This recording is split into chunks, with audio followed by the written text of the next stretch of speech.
प्रगती कधीच न करणारी माणसं ही सांगतात कारणं. कालपासून सुरू करतो म्हणालो, पण मला वेळच मिळाला नाही. संधी चांगली होती, पण माझ्या नशिबातच नव्हती. थोडं अजून शिकून मग सुरुवात करतो. मार्केट सध्या खूप खराब आहे. कुटुंबाची जबाबदारी आहे, त्यामुळे मला कसं बरं जमेल? हे आपल्या बसचं हिमतीचं कामच नाही. पहिल्याच वेळी अपयश आलं म्हणून सोडलं. आता माझी ते काम करण्याची इच्छाच नाही. माझा प्लॅन वेगळा होता, पण कुणाला तरी मदत करायला लागेल. लोक काय म्हणतील ही जरा मला भीती वाटते.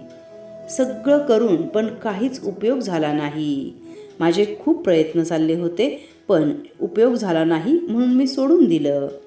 आता माझं वय झालंय, सुरुवात करायला उशीर झालाय. या क्षेत्रात फक्त ओळखीवाल्यांनाच चान्स मिळतो.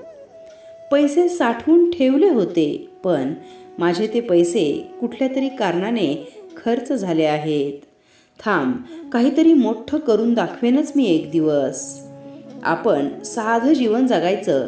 श्रीमंती नशिबात आपल्या असेल तर ती येईलच, अशी कारणं सांगून ही माणसं आपली प्रगती आपल्याच हाताने थांबवतात.